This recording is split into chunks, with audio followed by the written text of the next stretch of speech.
Hello everyone and I hope आप सब बढ़िया होंगे। तो गाइज आज हम बात करेंगे यूपीएससी 2024 की स्ट्रेटजी के बारे में। लगभग 8 मंथ्स अभी आपके पास हैं एंड अब यहाँ से आपको कैसे आगे बढ़ना है इस पे हम थोड़ा डिटेल में चर्चा करेंगे, ठीक है।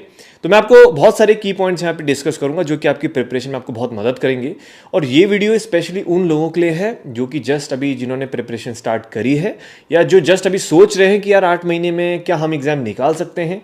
तो अगर निकाल सकते हैं तो क्या प्लान होना चाहिए, क्या स्ट्रैटेजी होनी चाहिए। और एक और चीज़ देखो, मैं एडवांस में बोल दूंगा कि यार अगर आपने ऑलरेडी मेरी कोई प्रीवियस स्ट्रैटेजी देखी है या अगर आप कोई ऑलरेडी स्ट्रैटेजी फॉलो कर रहे हो तो आप देख सकते हो। इससे आपको कोई इंपॉर्टेंट पॉइंट अगर अच्छा लगे तो आप उसको अप्लाई कर लेना। स्ट्रैटेजी का मतलब ये नहीं होता कि जो मैं यहाँ पे बोल रहा हूँ आपने उसको word to word, line to line 100% apply करना है। ये एक स्ट्रैटेजी है जिससे आपको एक गाइडेंस मिलेगी, आपको एक प्लान शेयर होगा, एक डायरेक्शन मिलेगी एंड आप इसको मॉडिफाई भी कर सकते हो, आप इसको फॉलो भी कर सकते हो और अपने जो आपके ऑलरेडी शेड्यूल है उसमें अप्लाई भी कर सकते हो, ठीक है। तो दैट इज द पॉइंट। तो चलिए सीधे स्टार्ट करते हैं। पहले एक और चीज मैं बोल दूंगा कि 8 months is a big time. 8 महीने छोटे नहीं होते हैं यार। अगर 8 महीने छोटे होते तो शायद मैं वीडियो नहीं बना रहा होता। 8 मंथ्स अपने में बहुत होता है। अगर आप अच्छा खासा एफर्ट डालोगे तो 8 मंथ्स में अच्छा खासा चांस है और 8 months can really change your life. अब वो आप पे डिपेंड करता है कि यार नेक्स्ट 8 मंथ्स को आप कितने सीरियसली लेते हो, नेक्स्ट 8 मंथ्स में आप कितना एफर्ट पुट इन करते हो और नेक्स्ट 8 मंथ्स में आप कितना डिसिप्लिन रहते हो और कितना कंसिस्टेंट रहते हो। ये सब आप में है, ठीक है। मैं यहाँ पे आपके पूरी कोशिश करिए कि सारी चीज़ों को मैं कवर करूँ। तो हम सारे एस्पेक्ट्स को यहाँ पे एक एक करके डिस्कस भी करेंगे और मैं आपको मंथली वाला प्लान भी शेयर करूँगा, ठीक है। तो प्लीज़ ध्यान से देखिएगा। आगे बढ़ने से बस पहले 2-3 चीज़ें, डिस्क्रिप्शन पर मैंने कुछ इंपॉर्टेंट लिंक्स शेयर करी हैं, जैसे हमारी वेबसाइट है, उसके बाद जैसे मेरा जो अदर चैनल्स हैं आप उनको भी विजिट कर सकते हो। वहाँ पर भी मैं कुछ इंपॉर्टेंट वीडियोस डालता हूँ जो कि ऑब्वियसली आपकी प्रिपरेशन में आपको मदद करेंगे। तो प्लीज़ बाकी चैनल्स को भी गो थ्रू कर लेना। चलिए सीधे पॉइंट में आते हैं विदाउट वेस्टिंग द टाइम। चलिए ठीक है, ये है आपकी स्ट्रैटेजी। अब देखो जाहिर सी बात है यहाँ पर हम काफ़ी सारी चीज़ों को कवर करेंगे, ठीक है। जैसे कि एक सेकेंड, ठीक है,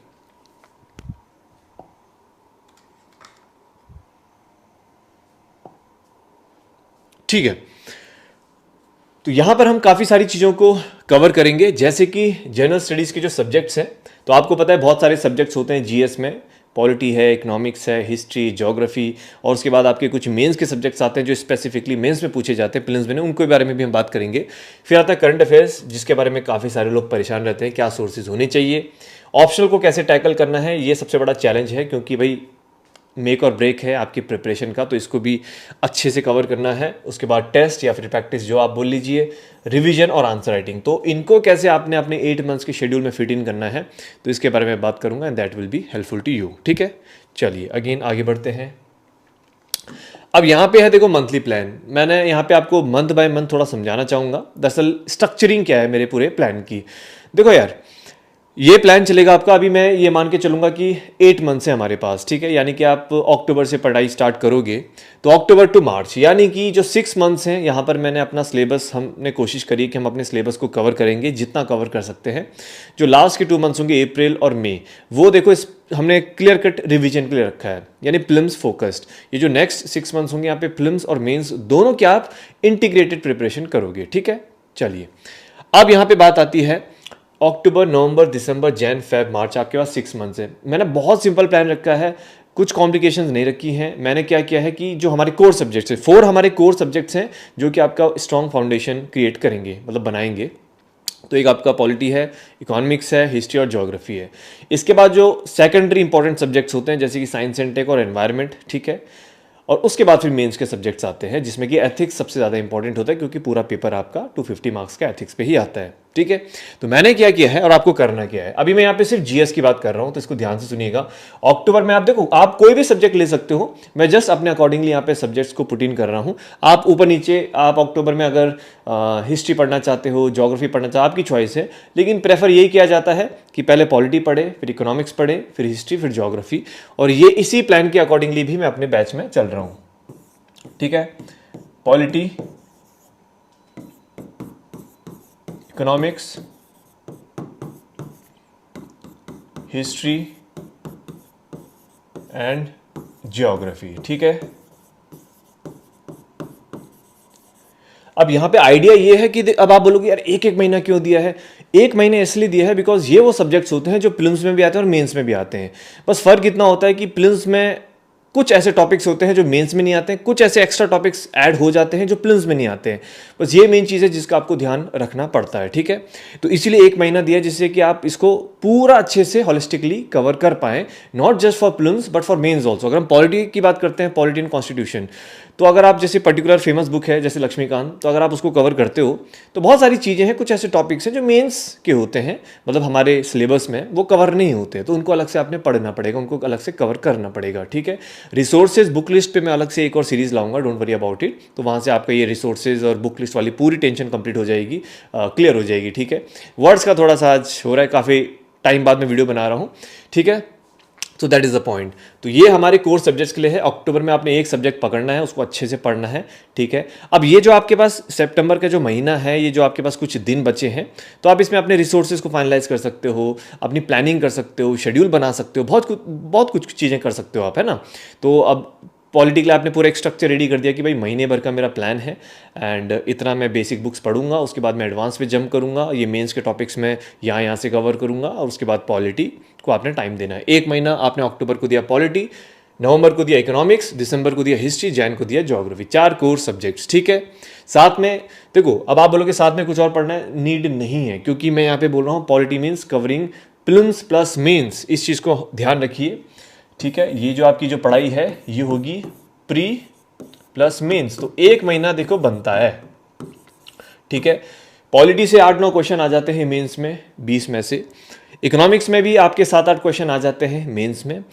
हिस्ट्री से भी आपके लगभग 7-8 क्वेश्चन आ जाते हैं मेंस में, और ज्योग्राफी से भी 7-8 क्वेश्चन आ जाते हैं मेंस में। इसका मतलब क्या है भैया, ऑलमोस्ट 40-45% इन्हीं सब्जेक्ट्स का वेटेज है आपके मेंस में, ठीक है। तो I hope you got my point. Feb के महीने में हम क्या करेंगे, देखिए फेब के महीने में आपको क्या करना है, आपको करना है एथिक्स, ठीक है। अब देखिए कुछ ऐसे सब्जेक्ट्स होते हैं जो कि प्रीलिम्स में नहीं आते, मेंस में आते हैं, जैसे सोशल इश्यूज हो गया, सोसाइटी वाला पार्ट GS1 का हो गया, ठीक है। वर्ल्ड हिस्ट्री वाला पार्ट GS1 का हो गया। GS2 से जैसे गवर्नेंस हो गया, सोशल जस्टिस हो गया, IR ज़्यादा फोकस्ड होता है। GS3 की बात करते हैं, इंटरनल सिक्योरिटी, डिजास्टर मैनेजमेंट, ये सारी चीज़ें होती हैं जो आपकी प्रीलिम्स में नहीं आती हैं, लेकिन ये थोड़ा थोड़ा होता है, यानी कि इनका वेटेज बहुत कम होता है। लेकिन 4th पेपर होता है जो GS आपका 4 होता है, वो एथिक्स होता है 250 मार्क्स का, और वो होता है बहुत इंपॉर्टेंट। तो बहुत से लोग क्या करते हैं, वो प्रीलिम्स के बाद के लिए छोड़ देते हैं। यार छोटे मोटे सब्जेक्ट्स तो आप कवर कर सकते हो प्रीलिम्स के बाद में, लेकिन ये 250 मार्क्स का वाई टू कॉम्प्रोमाइज, और स्कोरिंग भी होता है, और इसको हम निगलेक्ट करते हैं। तो इसीलिए 1 महीना फरवरी में आप इसको दो बढ़िया से, और अच्छे से आपका कवर होगा। और साथ में मैं आपको एक बहुत बढ़िया टिप देता हूं। टिप ये है कि आप इसके साथ में और 2-3 चीजें कर सकते हो। एथिक्स अगर आप पढ़ रहे हो तो साथ में आप 2-3 चीजें पढ़ सकते हो, जैसे कि GS1 से सोशल इश्यूज, GS2 से सोशल जस्टिस, और GS3 से सोशल डेवलपमेंट। इंटीग्रेटेड अप्रोच आप फॉलो करोगे, ये तीनों चीज़ें बड़े अच्छे से कवर होंगी, और फरवरी में आप एथिक्स पढ़ोगे, एंड दैट्स इट। एक और चीज़ आपने जो ध्यान में रखनी है वो ये कि जैसे आप अक्टूबर में आपने पॉलिटी पढ़ी, ठीक है, नवंबर में आपने पॉलिटी का रिवीजन करना है, या तो आप डेली बेसिस पे कर सकते हो, ये मैं आपको रिवीजन वाले एंड में बताऊंगा, अभी तो थोड़ा सा जस्ट एक मैं आपको मैक्रो आइडिया दे रहा हूँ। मार्च में क्या करना है, मार्च में इट इज़ वेरी सिंपल, आपने 2 सब्जेक्ट लेने हैं, environment plus science and tech. बहुत सिंपल है। अगर आपके पास अच्छे रिसोर्सेज हैं, अच्छे का मतलब है टू द पॉइंट, सटीक, ज़्यादा कोई बल्कि कंटेंट नहीं है, सिलेबस रेलेवेंट है, टू द पॉइंट, शॉर्ट, तो कह सकते हैं कि 20 दिन में एनवायरनमेंट और 10 से 15 दिन में आपका साइंस एंड टेक अच्छे से कवर हो जाएगा। As simple as that. अगर आप रिसोर्सेज को ढूंढने पे लगे हो, ट्राई टेस्ट कर रहे हो कि यार इसका बढ़िया है कि उसका बढ़िया है, तब तो यार देखो 1 महीना भी कम पड़ेगा। तो वो अब आप पे है कि आप कौन से रिसोर्सेज को फॉलो करते हो, जो आपका रिसोर्स प्रोवाइडर है या जहाँ से भी आप कोचिंग कर रहे हो, गाइडेंस ले रहे हो, उनका कंटेंट में आपको कितना ट्रस्ट है, उनके कंटेंट आप कितने अच्छे से पढ़ते हो, बाकी उस पर डिपेंड करता है, ठीक है। मार्च में आपने रखा है एनवायरनमेंट और साइंस एंड टेक। इसको जितना लेट रखो उतना बेटर रहता है। बेटर इसलिए बिकॉज थोड़ा सा डायनेमिक है, करंट ओरिएंटेड है, ज़्यादातर कंसेप्ट क्वेश्चंस आपके करंट से आएंगे, तो ज़्यादा जल्दी पढ़ के भी कोई फायदा नहीं है। एग्जाम से जितना पहले पढ़ो उतना बेटर रहता है, और ताज़ा ताज़ा भी रहता है, क्योंकि मोस्टली तो हमारा फोकस इन 4 सब्जेक्ट पे रहता है ना। तो ये होगा आपका नेक्स्ट 6 मंथ्स का एक ब्रॉड प्लान, ठीक है। अब जरा आगे आते हैं। अब भैया हम आगे मैं कवर करूंगा, डोंट वरी, थोड़ा पेशेंस रखो। करंट अफेयर, ऑप्शनल, CSAT, ऐसे में सब कवर करूंगा आगे। अभी जस्ट थोड़ा सा एक चीज़ें मैं स्टेप बाय स्टेप आपको समझाना चाह रहा हूं ताकि आपके दिमाग में अच्छे से घुस जाए। जो मंथली प्लान होगा अप्रैल मई का, देखो अप्रैल मई का ऑब्वियसली यार एंड में भी मैं स्ट्रैटेजी लाऊंगा, वहां पर भी मैं आपको डिटेल में बताऊंगा। तो अभी आपको चिंता नहीं करना है। जो आखिरी के 2 महीने होते हैं ना, वो हमने रिजर्व रखे हैं फॉर रिवीजन। क्लियर कट सी बात है, जो आखिरी के 2 महीने होते हैं उसमें हमारा मेन फोकस होता है रिवीजन। तो वहां पे मैं ये नहीं बोलूंगा कि देखो हमने ये सिलेबस कवर करना है या आपने ये चीजें कवर करनी है, कुछ नहीं है वहां पे। Just you have to focus on revision. पहली चीज, सबसे जो मेजर काम होता है वो होता है रिवीजन का। दूसरा होता है वहां पे हमने करनी होती है प्रैक्टिस। ठीक है, प्रैक्टिस बोले तो टेस्ट पेपर सॉल्विंग।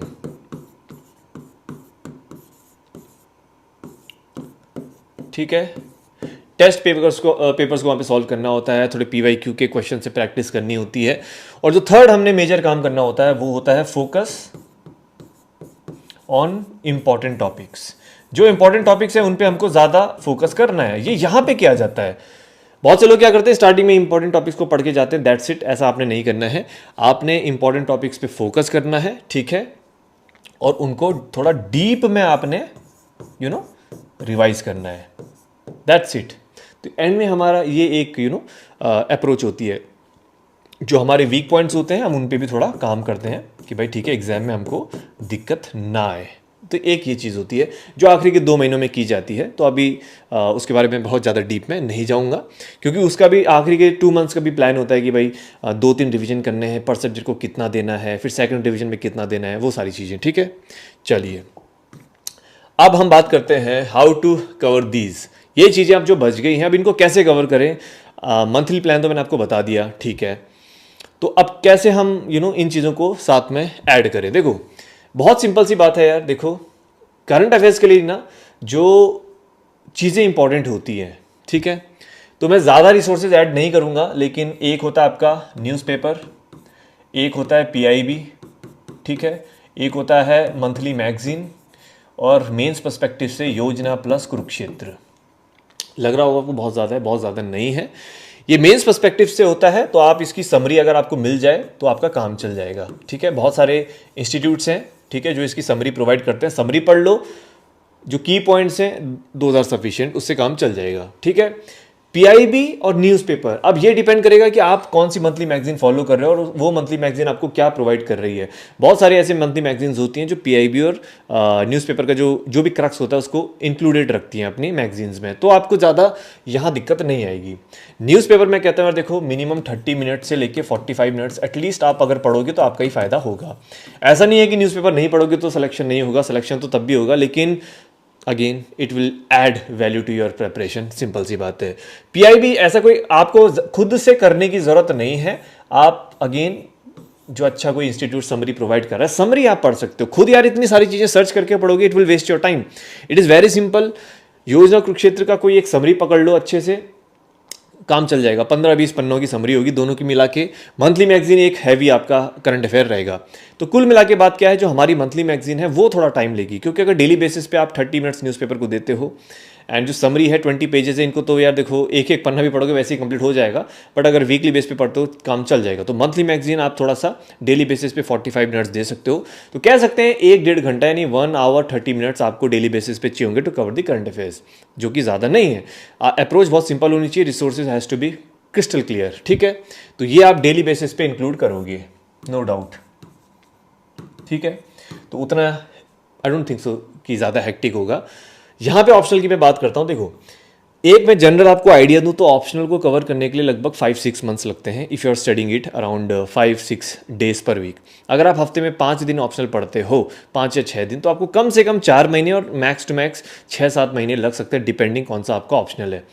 अब मैं ये कहता हूँ कि देखो अभी आप जून की थोड़ा सा लेट स्टार्ट कर रहे हो अक्टूबर में, अभी अगर आप डेली बेसिस पे 3-4 घंटे ऑप्शनल पढ़ने लग गए तो जाहिर सी बात है कि ऑप्शनल तो शायद कवर हो जाएगा फेब मार्च तक, लेकिन जीएस में लटक जाओगे, और जीएस लटकेगा तो प्रीलिम्स लटकेगा। साफ सीधी सी बात।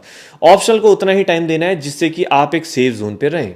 और मेरा कहने का मतलब ये होता है कि आप max to max Feb and या मिड मार्च तक, बस इसके आगे ऑप्शनल को टच मत करना।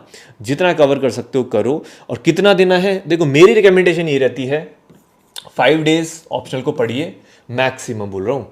अभी तो आप 3-4 डेज से स्टार्ट कर सकते हो, मैक्सिमम 5 डेज पर वीक पढ़िए। ठीक है, जो उसके बाद 6th डे होता है इसमें आपने करना है रिवीजन, और 7th डे को दीजिए गैप। ठीक है, सिंपल सी बात है, क्योंकि भाई जीएस भी तो करना है और संडे को इतनी सारी एक्टिविटीज़ होती हैं, मैं बताऊंगा कौन कौन सी एक्टिविटीज़ होती हैं। तो आपको एक सिस्टमेटिक प्लान बनाना पड़ेगा, एक शेड्यूल बनाना पड़ेगा, और जो मैं चीज़ें बता रहा हूँ इनको नोट डाउन करते रहिए और फिर उसके अकॉर्डिंगली एंड में आप शेड्यूल बनाना, क्योंकि जो सारी चीज़ें मैंने बोली हैं जब आप इसको एकदम इंटीग्रेट कर दोगे तो आपका एक शेड्यूल भी रेडी हो जाएगा। ठीक है, टेस्ट की बात करते हैं। ये है मैंडेटरी, ये दो चीज़ें हैं मैंडेटरी। जो इंसान टेस्ट और रिवीजन ज़्यादा लगाएगा, ज़्यादा करेगा, वो उतना ही एग्ज़ाम को क्लियर करने के नज़दीक होगा। 90% लोग टेस्ट और रिवीजन नहीं करते हैं, इसलिए वो उनको दिक्कत आती है। तो आपको टेस्ट और रिवीजन पे फोकस ज़्यादा करना है। मैं यहाँ पे सिर्फ इतना सा बोलता हूँ, फुल लेंथ टेस्ट एक FLT आप पर वीक लगाइए, ठीक है ना। हर हफ्ते एक FLT लगाओ, दैट इज़ इट। जो आपने हफ्ते भर में पढ़ा है, बहुत सिंपल है यार, जो हफ्ते भर में आपने पढ़ा है उसी का फुल लेंथ टेस्ट लगाओ ना, first class, that's it. Coaching इतने सारे आपके पास टेस्ट अवेलेबल हैं, आपने जो मॉड्यूल सेट किया है you know topic wise, chapter wise भी आपको टेस्ट मिल जाते हैं, तो रिसोर्सेज की कमी थोड़ी है आपके पास, ठीक है, हर चीज़ अवेलेबल है। ये वीकली बेसिस पे, डेली बेसिस पे कंपल्शन नहीं है। बहुत से लोग सोचते हैं मैं डेली बेस पे करूँगा, टाइम नहीं मिलेगा आपको। अगर मिलता है तो कर लीजिए, डेली बेस पे 10-15 कर सकते हो अगर मिल रहा है टाइम। अदरवाइज अगर वीकली बेस पे भी एक बढ़िया सा टेस्ट आप लगाते हो, फुल लेंथ टेस्ट होना चाहिए 100 क्वेश्चन का, ये नहीं कि हफ्ते हफ्ते में भी 25 क्वेश्चन लगा रहे हो। और थोड़ा बहुत आपने PYQ के क्वेश्चन प्रैक्टिस कर लिए, जो भी टॉपिक्स आपने पढ़े हैं, बहुत अच्छी आपकी प्रैक्टिस हो जाएगी। और ऑब्वियसली संडे को हाफ डे या फुल डे आपको रिवीजन के लिए रखना है, जो भी हफ्ते भर में आपने पढ़ा है, ठीक है। अभी यहाँ पे अब मैं रिवीजन की बात करता हूँ। अब यहाँ पे जो टेस्ट की बात आती है ना, अभी ये तो मैंने प्रीलिम्स पर्सपेक्टिव से तो बोल दिया, मेंस पर्सपेक्टिव से अभी बोलना बाकी है, मैं अभी बोलता हूँ, ठीक है। मेंस का मैं बताऊंगा आपको, यानी आंसर राइटिंग। रिवीजन की मैं बात करता हूँ, देखो रिवीजन बहुत बहुत मैंडेटरी है यार, मैं लिटरली बोल रहा हूँ 90% पीपल 90% रिवीजन नहीं करते हैं यार, नहीं करते हैं, मैं गारंटी के साथ बोल रहा हूँ। आई हैव सीन, ठीक है।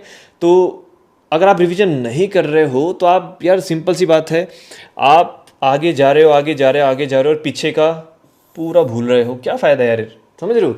इतनी दिन रात की मेहनत आपने यहाँ पे करी और आप रिवीजन नहीं कर रहे हो तो सब भूल जाओगे भाई। तो आगे बढ़ के फ़ायदा क्या जब पीछे का कुछ याद ही नहीं है, समझ रहे हैं। रिवीजन का बहुत सिंपल सा प्लान है। प्लान सिंपल सा ये है कि देखिए, मैं ये कहता हूँ, एक तो डेली बेसिस पे तो मैंडेटरी है, ठीक है, मैंडेटरी है। या अगले दिन सो के उठने के बाद आप रिवाइज कर सकते हो, जो भी आपने दिन भर में पढ़ा है, शॉर्ट नोट्स रेडी करे हैं, की पॉइंटर्स आपने बनाए हैं, आप अगले दिन पढ़ाई से पहले या तो रिवाइज कर लो या रात को सोने से पहले रिवाइज कर लो। की पॉइंटर्स पे आपने फोकस करना होता है, ये थोड़ी कि आपने 4 चैप्टर पढ़े तो 4 चैप्टर को पूरा पढ़ना है। रिविजन का मतलब होता है जस्ट टू रिकॉल की पॉइंट्स, और की पॉइंटर से आपको पूरे कंसेप्ट क्लियर हो जाएंगे। डेली वाला मैंडेटरी है। उसके बाद आता है वीकली, ठीक है। आपने जो भी मंडे टू फ्राइडे पढ़ा है, या जो भी आपका एक डे होता है, किसी का मंडे ऑफ होता है, किसी का ट्यूसडे ऑफ होता है, अपना अपना जो भी दिन है आपका, उस दिन आपने कम से कम हाफ डे तो आपने रिवीजन करना है, हाफ डे मिनिमम। पूरा दिन भी कर सकते हो लेकिन हाफ डे, ठीक है। हाफ डे इसलिए बोल रहा हूँ बिकॉज टेस्ट भी आपने लगाना है, तो 2-3 घंटे टेस्ट में लगेंगे। थोड़ा PYQ की प्रैक्टिस कर ली, थोड़ा आंसर राइटिंग कर ली, तो 3-4 घंटे इन्हीं में लग जाएंगे, ठीक है। तो और 4-5 घंटे आपने रिवाइज किया तो टाइम इसी में निकल जाएगा। ये मैंडेटरी है। और उसके बाद मैं एक और चीज़ बोलता हूँ, मंथली बेसिस पे, यानी कि अगर जैसे कह सकते हैं महीने के जो आखिरी के 3 दिन हैं, तो जो भी आपने महीने भर में पढ़ा है तो आखिरी के 3 दिन रिजर्व रखो उसको रिवाइज करने के लिए। ये ट्रिपल स्ट्रैटेजी है जो कि बहुत मदद करेगी। एक्टिव रिकॉल वाला भी एक मेथड होता है जो बहुत इंपॉर्टेंट होता है, बहुत बार इसको मैं बता भी चुका हूँ। ये भी अगर आप अप्लाई करोगे तो आपको चीज़ें बहुत लंबे समय तक याद रहेगी, आप भूलोगे नहीं। यूपीएस में ये तो होता है यार, हर कोई परेशान है भूलने से, याद ही नहीं रह रहा है, भूल रहे हैं, एग्जाम में क्वेश्चन सॉल्व नहीं हो रहे हैं क्योंकि कन्फ्यूजन बहुत हो रही है, 19-20 का फ़र्क नज़र आ रहा है, तो रिवीजन नहीं हो रहा है ना। तो पढ़ने के बाद चीज़ों को ऑन द स्पॉट रिकॉल करने की कोशिश करें, ठीक है। अब बात करते हैं आंसर राइटिंग की। बहुत सिंपल है यार आंसर राइटिंग का, ठीक है। हम इसको अननेसेसरी कॉम्प्लिकेट करते हैं। अब जो कि अगर आप लोग खुद से प्रिपरेशन कर रहे हो तो थोड़े से कुछ आंसर राइटिंग के, देखो आंसर राइटिंग के 2 पार्ट होते हैं। एक होता है आपका, मैं लिख देता हूं, कंफ्यूज मत होना। आंसर राइटिंग के 2 पार्ट होते हैं, ठीक है। एक होता है आपका स्किल्स, एक होता है नॉलेज। और जब दोनों में आपकी अच्छी खासी ग्रिप हो जाएगी, कमांड हो जाएगी, तब आप एक अच्छा आंसर लिख पाएंगे।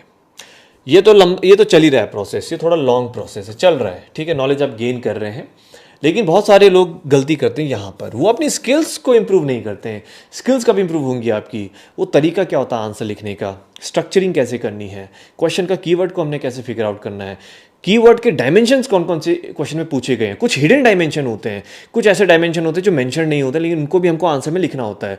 ये सब चीज़ें कैसे आपको पता चलेंगी?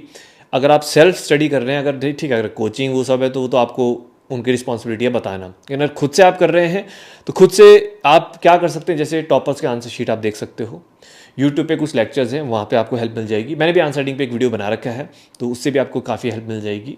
एंड उसके बाद PYQ की बुक है, वो आप अपने पास रखो, उससे आपको थोड़ा मदद मिल जाएगी कि यार कैसे हमने स्ट्रक्चरिंग करनी है, कैसे आंसर राइटिंग करनी है, इस तरीके से।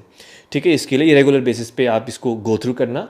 और अगेन स्टार्ट कैसे करना है, बहुत सिंपल है यार, बहुत सिंपल है।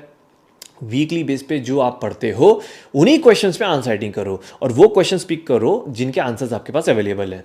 5 क्वेश्चन से स्टार्ट करो, कोई एक बारी में 20-20 क्वेश्चन करने की जरूरत नहीं है। 5 क्वेश्चन से स्टार्ट करो। जो टॉपिक्स आपने पढ़े उन्हीं की PYQ है तो देखो उनको, फिर प्रैक्टिस करो। PYQ की सॉल्व बुक होनी चाहिए, देन आप अपने आंसर को PYQ के क्वेश्चन, ये जो आंसर है सॉल्व, वहाँ से मैच कर सकते हो। इसने कैसे लिखा है, मैंने कैसे लिखा है, फिर टॉपर्स के आंसर शीट से आप थोड़ा और इनसाइट गेन कर सकते हो। तो खुद से एफर्ट डालना है यार, आंसर राइटिंग कोई उतना बड़ा चैलेंज थोड़ी है, लेकिन इतना कोई कर नहीं रहा है ना। हर कोई क्या कर रहा है, नॉलेज गेन किया, सीधा आंसर राइटिंग करने लग गए, आंसर लग नहीं रहा, फिर डिमोटिवेट हो रहा है, आंसर राइटिंग नहीं हो रही हमसे। अरे एफर्ट तो डालो थोड़ा सा। आंसर राइटिंग क्या होता है, क्वेश्चन पूछा गया है, क्वेश्चन की डिमांड आपने फुलफिल करनी है, एज सिंपल एज दैट। मैं आपसे क्वेश्चन पूछा, आपने मुझे आंसर करना है, सिंपल टू द पॉइंट, कुछ घुमा फिरा के नहीं बोलना है, यही तो है आंसर राइटिंग। समझ रहे हैं? तो ये चीज़ें आपने करनी है। करना क्या है, वीकली बेस पे 5 क्वेश्चन रखो, बाद में 10 क्वेश्चन रख देना। ठीक है, एंड उसके बाद आप जब थोड़ा सा आपके कोर सब्जेक्ट जब कंप्लीट हो जाएंगे, तब आप फुल लेंथ यानी 20-20 क्वेश्चन का टेस्ट लगा सकते हो। अभी भी लगा सकते हो, लेकिन टाइम की बात होती है, कितना आपके पास टाइम मिलता है। ठीक है, तो ये चीज़ आपने करनी है। तो कुल मिला के अगर मैं एक मोटा मोटा रूटीन की बात करूँ तो वही अगले स्लाइड में बात करते हैं। ठीक है, एस्से की बात है, थोड़ा सा मैं एस्से का भी बता देता हूँ। एस्से और CSAT, जो कि थोड़ा बहुत लोग परेशान रहते हैं। एस्से देखो, एस्से डिपेंड करेगा कि आपके जो कोर सब्जेक्ट्स हैं, आपका जो करंट अफेयर है, उसमें आपकी प्रिपरेशन कैसी है। मैं थोड़ा सा एक बार इसको हटा के बता देता हूँ आपको। या देखो, हम सोचते हैं एस्से को अलग से प्रिपेयर करना है। खास बात यह है कि आपको एस्से को अलग से प्रिपेयर नहीं करना। एस्से की प्रिपरेशन आपकी डिपेंड करती है इन चीज़ों में। ठीक है, आपका जो कोर सब्जेक्ट्स हैं वो आपने कितने अच्छे से प्रिपेयर किए हैं, आपकी जो करंट अवेयरनेस है वो कितनी अच्छी है, और ऑब्वियसली आपने प्रैक्टिस कितनी करी है। और एक और आता है यहाँ पे एथिक्स, कितने अच्छे से आपने पढ़ा है। ये 4 आप पढ़ोगे तो ऑटोमेटिकली आपका एस्से का जो कंटेंट है वो प्रिपेयर हो रहा है। बाकी स्ट्रक्चरिंग की बात आती है भैया, वो तो फिर वही है, प्रैक्टिस और अपनी स्किल्स को थोड़ा इंप्रूव करना। एस्से के लिए मैं कहता हूँ 2 एस्से हर हफ्ते लगाना स्टार्ट कर दो, that is it. Strategy same है, फर्क बस इतना सा है, जो GS के क्वेश्चन होते हैं वो आपके थोड़े से शॉर्ट होते हैं, टू द पॉइंट होते हैं और जो एस्से के पेपर्स होते हैं वो एक्सप्रेसिव होते हैं, वो वहाँ पे आपको खोल खोल के आंसर करना पड़ता है। ठीक है, बस इतना सा फ़र्क होता है। और अगेन जो मैंने स्ट्रैटेजी आपको बताई थी कि भाई GS के आंसर्स के लिए जो स्ट्रैटेजी आप अप्लाई करोगे, सेम एस्से के लिए करो, आपको खुद ब खुद चीज़ें समझ में आने लग जाएंगी। इसके लिए भी PYQ की बुक होती है, बहुत हेल्पफुल होती है, वो आप रखिए अपने पास, और वहाँ से आप स्ट्रक्चरिंग देख सकते हो, सीख सकते हो कैसा लिखा गया है। यार आप एनालाइज खुद करो, गारंटी के साथ बोल रहा हूँ, 6 महीने में आपको ज़रूरत ही नहीं पड़ेगी किसी से आंसर राइटिंग पूछने की। समझ रहे हैं? That's it. तो हफ्ते में आप 2-2 स्टार्ट कर सकते हो। कब? अभी मैं बोलूँगा इनिशियल 1-2 महीने में आप थोड़ा GS में फोकस करना, ये नहीं कि इनिशियल 1 हफ्ते में आपने सब चीज़ें ऐड कर दी। थोड़ा फोकस स्टार्टिंग में, देखो स्टार्टिंग में थोड़ा सा ना फोकस रखिएगा GS पे। अभी आप स्टार्ट कर रहे हो प्रिपरेशन, तो अभी आप GS पे मेजर फोकस रखो थोड़ा थोड़ा। उसके बाद जब आप आगे बढ़ोगे तब आप थोड़ा सा करंट अफेयर पे जोर डाल देना। जैसे जैसे आप थोड़ा आगे बढ़ोगे तब आप अपने ऑप्शनल पे फोकस करना, मतलब ऑप्शनल को थोड़ा सा और ऐड कर देना अच्छे से। फिर जैसे जैसे आप बढ़ोगे तो फिर जैसे टेस्ट हो गया, ठीक है, आंसर राइटिंग हो गई, इन पे आप इनको थोड़ा ऐड कर देना। समझ रहे हैं? फिर जैसे जैसे थोड़ा सा आगे बढ़ोगे तब जैसे आपने एस्से ऐड कर दिया, तो इस तरीके से आप धीरे धीरे करके चीज़ों को बढ़ाना। ये नहीं कि एक ही दिन में और एक ही हफ्ते में सब चीज़ें ऐड कर दी तो डिमोटिवेट हो जाओगे। ठीक है, और CSAT का आता है, देखो CSAT वेरी करता है पर्सन टू पर्सन। CSAT के लिए भी मैं सोचता हूँ वीकेंड्स में 2 to 3 आवर्स अगर आप देते हो, ठीक है, वीकेंड्स में, तो दैट इज सफिशिएंट। रीडिंग आप दुनिया भर की कर रहे हो, ठीक है, तो आपको इंग्लिश में उतनी दिक्कत नहीं आनी चाहिए और नहीं आएगी। रीजनिंग पार्ट आसान होता है। क्वांट की बात करते हैं तो क्वांट में यार देखो, आप जो इजी टॉपिक्स हैं, अगेन पीवाईक्यू को एनालाइज करने के बाद जो इजी टॉपिक्स हैं उनमें थोड़ा सा फोकस करो ना कि यार ये 8-10 टॉपिक्स थोड़े इजी हैं, इनको मैं टारगेट करूंगा। और बाकी जो आपको लगता है बहुत टफ है, ये थोड़ा मैनेज नहीं हो रहा, जो थोड़े आपको सारे टॉपिक्स या सारा पोर्शन कवर करना है, जो आप कर सकते हो, डुएबल है, उस पर फोकस करो, सिंपल, ठीक है। सी सेट पे अगेन मैंने ऑलरेडी एक वीडियो डाल रखी है, तो वहाँ पे आप उस वीडियो को देखना, क्योंकि उसमें मैंने पूरा बता रखा है सी सेट कैसे प्रिपेयर करना है, कैसे क्वेश्चन आते हैं, सिलेबस क्या है, बुक लिस्ट क्या है, रिसोर्सेज क्या है, क्वालिफाइंग मार्क्स कितने हैं, ईच एंड एवरीथिंग। तो यहाँ पे क्योंकि मैं डिटेल में नहीं जाऊँगा तो वीडियो बहुत लंबा हो जाएगा, है ना। लास्ट में कुछ गुरु मंत्र, प्लीज़ इसको ध्यान से सुन लो यार और लिख लो, फॉलो करोगे फायदे में रहोगे और 1 महीने में आपको चेंज नजर आएगा। पहली चीज़ मैं बोलता हूँ, इंक्रीज योर स्टडी आवर्स। यार देखो, सिंपल सी बात है, मैंने खुद एक्सपीरियंस किया है। बहुत सारे लोग ना 4 घंटे 3 घंटे इस तरीके से टाइम दे रहे होते हैं, नहीं हो पाता है 3-4 घंटे में, थोड़ा टाइम बढ़ाना पड़ेगा। जैसे जैसे आप टाइम बढ़ाओगे आपका सिलेबस भी उतनी जल्दी से कवर होगा और आपका जो टेंशन है वो भी कम होता जाएगा। सारा खेल आता है कि आप डेली बेसिस पे कितना इनपुट दे रहे हो। यार जितना इनपुट दोगे उतना ही ज़्यादा तो आउटपुट आएगा ना, सिंपल सी बात है। कंसिस्टेंसी यहाँ पे बहुत मैटर करती है, क्योंकि आप खुद सोचो, 2-4 दिन या 1 हफ्ता अगर ऊपर नीचे हो गया तो कितना लॉस होगा। यहाँ पे प्लान कितना टिक टिका हमारा प्लान है, 1-1 महीने में एक सब्जेक्ट देना है, और सोचो किसी के 15 दिन ऊपर नीचे हो गए तो आगे का पूरा गेम बिगड़ गया ना। कंसिस्टेंसी ही तो मैटर करेगी, तो ये चीज़ आपको थोड़ा सा ध्यान में रखना है। और किसी का 10-15 दिन ऊपर नीचे हो गया, फिर मिलेंगे हम अगली 6 महीने की स्ट्रैटेजी में, तो वहाँ पर फिर टाइम कम होगा, चीज़ें ज़्यादा होंगी, प्रेशर ज़्यादा होगा, समझ रहे हैं। Don't compromise revision and practice. मैं हमेशा बोल चुका हूँ, एग्जाम को निकालने के लिए सिर्फ 3 चीज़ें हैं, रिवीजन, प्रैक्टिस एंड कंसिस्टेंसी।